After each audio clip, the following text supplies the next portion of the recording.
the names that the big giant. Oh yeah, look at him. Look at that. Oh my god. Here we are in Los Angeles, California, SummerSlam Radio Row with, I don't know, are we here with the bizarre one today, Goldust? Yes, you are. Does this count, even though it doesn't look like Goldust? This does count. Okay, good. This is Radio Row. Oh, so you think, well, Stardust, I guess, didn't get the memo that it was Radio Row. You know, Stardust is a little bit out there. I'm still trying to figure him out myself. What was the pitch when you found out, okay, we're going to go with Goldust and Stardust? Goldust is a character that's kind of evolved over time. He started a very sexual innuendo, kind of, and a movie buff, which, by the way, Stardust told me Goldust is absolutely not a movie buff. No, that's incorrect, and I don't know why he would say something like that, because I am a movie buff. Stardust told me to ask Goldust to name 2 movie quotes, and he couldn't do it. He couldn't do it? No. He said Goldust wouldn't be able to do it. That's you. Yeah, of course I could, but now that you put me on the spot, I'm not going to. Yeah. Good for you. Good for you. Who am I to ask you a question like that? But do you just go, okay, Stardust is going to be just a weirdo that we pair up Goldust with? Not necessarily, but when Cody presented this to me, it was okay. So I'm thinking to myself, all right, this is Vince's idea here. You need to embrace this for it to get to where we need it to be. Right. And so far, he's embraced it, and we're learning day by day on how this character should be, what it shouldn't be, and kind of, just kind of winging it right now till we get some more direction of where we need to go. And I mean, I think that you'd probably be the perfect guy to kind of mentor that relationship, because the Goldust character is one that was so out there, it could have easily fallen on its ass the minute it comes out. It is. It could have, but in Cody's case, he's got to figure this out on his own. I can give him all the suggestions in the world for his character, but he might have a different vision. Vince might have a different vision for it than I see. So I'm just kind of watching him and his facials and things like that, and his little hisses that he does now that have become very cool in each one of our vignettes, and it's just very bizarre, the whole thing. It's really weird. Did you think that Goldust would be one of these characters that lasts this long? No, actually I didn't. I had no clue, man. I mean, really, the impact that Goldust has made on so many fans across the world, it's cool. I'm honored and blessed to continue to wear the paint and do what I can do, And what was the thought when you first came on as Goldust? I mean, this character, you have to remember that this is an edgy character, and this was not at a time where wrestling was edgy. I think Goldust, to me, was the first edgy character in WWF. And how did they sell you on this thing? Did you get it right away? Were you thinking this isn't what wrestling is? Are you crazy? I did not get it right away. It took me a good 7-8 months to figure out the direction the character needed to go, and I didn't want to go that direction. And then finally, my arm was twisted one too many times, and I tried it, and it was like, okay, well, that wasn't so bad, and that was easy because now they hate me really, really a lot. So it was cool, and I didn't turn back after that. Yeah. It was like, okay, I got this, man. This is entertainment. I can do this. What's the thought in your head? Because I've been a Goldust fan forever. What's the thought that goes through your head when they go, no, today, at the end of your match, we want you to unzip the suit, and there's a heart on your chest that says Razor on it? At that point, I was already deep into it, so it was kind of cool. So it was just the facials and getting it over, with the slow, seductive unzip Yeah. and the peeling back, and making these really sexual faces, that kind of put it over the edge. So it's all how I did it. I mean, I could have just gone like this. Right. And you wouldn't have got the same reaction as me doing it real slowly, like a woman seduces a man or something like that. I don't know. You have to guess, though, right? Was there anybody that didn't want to work with Goldust? Oh, I'm sure there's a bunch of people that didn't want to work with Goldust, but everybody did. You know, it's business, and we created magic. Yeah. Pretty good in the ring. Yeah. Well, yeah, and was that important to you that you're like, all right, I'm going to do this character, but the twist is once I get in the ring, it has to be like, this is an aggressive guy. This is a guy that can actually wrestle. You know, this is a guy that can win matches believably. That's right. That's exactly the way it is. Yeah. How have you felt about the evolution of it? Was there any period in the Goldust, like you had, of course, the original Goldust, then you had the face turn, then you had the ball gag weirdness. Yeah, I didn't like that one so much, that character. I was searching for, you know, the next evolution of Goldust, and that's what I chose, and ran with that. Did the best I could with it. Just didn't really like that one. You know, that was my least favorite. Were you surprised that first, doing the tag thing with Booker T, where Goldust kind of gets Tourette's, revamps the character, and then now, in 2014, the character's been revamped?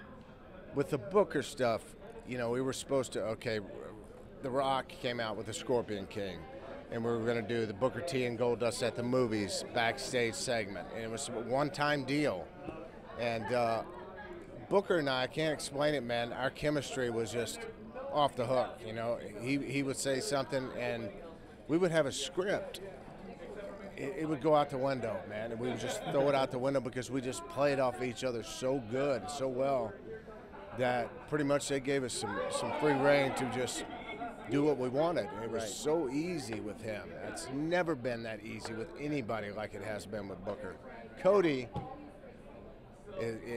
Him and I have got some good chemistry, but I think I can have good chemistry with anybody. You know what I mean? Because it's my character's so easy for me to play because I've been doing it so long. You know, and my facials and stuff, and I can make it entertaining in the back. If it's not entertaining, I can make it entertaining. So I like that. You know, it's cool. And is that why you started adding in the kind of like the whole like, you know, the just the weird noises, because it could kind of. That is a funny story because, you know, for a year before that, I seen a panel of kids that had Tourette on Jerry Springer. You know, a whole, there was 20 of them, and they were talking to them all, and they're cursing each other on the thing, and I'm like, what is this? You know, I never heard of Tourette's. And they're just flipping out and doing this and that. So I started doing it in the airports and in the airplanes, just for the boys' amusement, just for the guys, you know, and it kept our days going. It was funny. It was you know, it made a long day. You'd get a laugh, you know, and when we had involved other people on the plane that had no idea, it made it that much funnier. And then I guess Vince got word of that, and he said, okay, we're going to throw you into an electrical panel, and we're going to give you the Tourette's, you know. And I'm like, okay, cool. Did you tell Vince that that's not how people get Tourette's? He didn't really ever call it Tourette's, so, you know. He said I would have some neurological disorder or something, so. You're like, good. With it, you know, and just started doing it and having fun with it, and I guess it did okay. Yeah. How much of a different locker room is it today than it was in like 96, 97?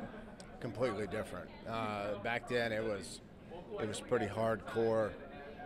You show up, you know, and it was there weren't any guidelines and rules and regulations. It's just you show up, go to work, and then you went out and you partied your butt off, you know, and you went on to the next town, the same thing.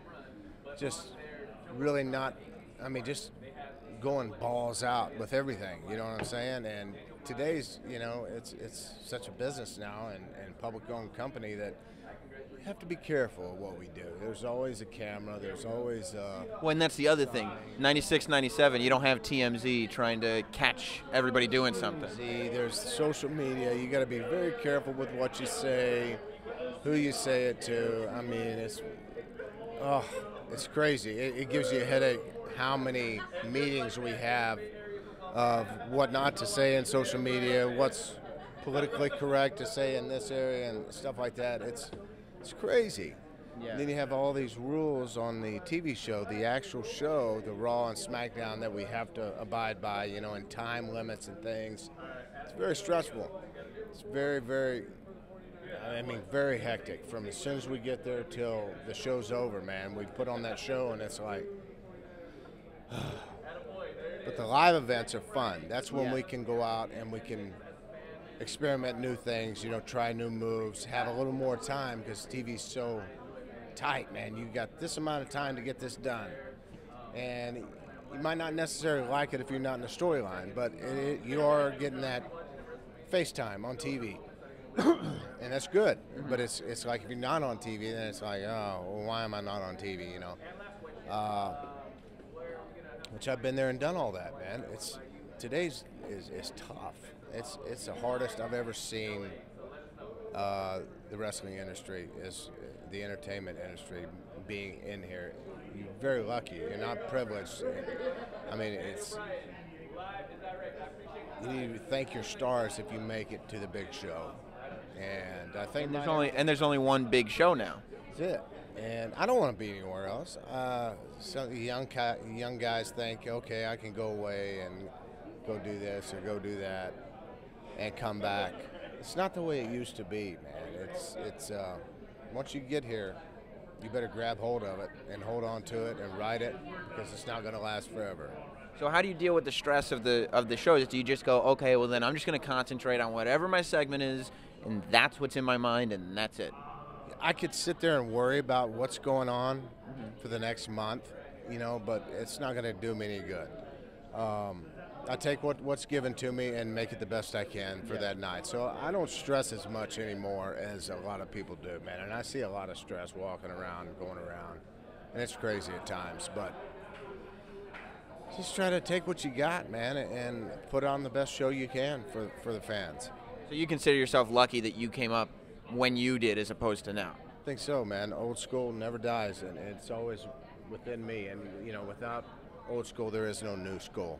You know, you're holding up a lot of new schoolers that can learn from the old school ways. Do they? I hope so. Yeah. I would like to think they do. You were holding up the $9.99 sign a minute ago for the WWE Network. A lot of Goldust, a lot of Dustin Rhodes classics are on that thing. Tons. How do you feel about the truck match? The truck match was fine. You liked it? I did enjoy that because it was history. It was new. You had a helicopter and two trucks aside, and we're driving down a mountain road, and we're fighting in the back of this hay truck, man. It was cool. A lot of people hated it, but I enjoyed it. Yeah, and it's one of those things. Like, who gets to do that? Right. People remember it anyway. At the risk of being less than professional, I want to show you something, because I don't want you to think, because I told you that I've been a Goldust fan for a long time, right? And I don't want you to think that I just say that, like, oh, Daniel Bryan, I've been a Daniel Bryan fan for a long time. This is just a photo. I think this is probably from Halloween '96. This was an outfit made by my mom, and I'm sure led to my dad having a lot of questions about me at the time. That's my Halloween costume. Wow. You got to zoom in on that. I'll superimpose it. They'll see it. What do you think? That's very cool. Who made this? My mother made it. She found the fabric. Britches, man. Your mom made them britches? It's a bodysuit. I didn't have the Goldust body to fill it out. My God. But you know what? I went so far as to tell her. Robe. She made the robe too. I went so far as to tell her Goldust Outfit zips down the front. Yeah. So it has to Velcro down the front. Well, that's good. That's okay. Yeah, it's a commitment to detail. Big on you. It looks like a space suit of some sort or something, but very cool, man. I want to go a step further. I didn't know if I was going to do. We came full circle, and I need you to verify this or not, because that's my wife behind the camera right there. She got me a gift for my wedding. She said that is a worn Goldust outfit, to my knowledge. It looks like one of my old suits. Tell me this: what part of the suit wears out first? If it's the crotch, it's real. Crotch. Yeah, I knew it. It's a real suit. Joe, I told you. That is. That's old too. That's an old one right there. That's like one of the first suits I had. Jess, you feel good? It was a good investment. Well, listen. Where did you get that from? eBay? She found it on eBay. It's signed by you. Yeah, I'm sure it is. I remember signing that one years ago. Did you get rid of a bunch of them or something? No. And then? Only like a couple. Well, if you ever need another suit, look me up. I've got. Crotch is a little worn out. God, yes, it is. That's when I was a lot heavier too. So. So it's really worn out. 280 there, and now I'm 225. I would be dwarfed in that now. So that one's really going to look like a spacesuit. Yes. Well, that's cool though, man. You still got that? Of course I still got it. You should sell it. You think so? Get rid of it. Well, listen, Goldust, thank you for being here. Up your closet. Appreciate it, man. Thank you, man.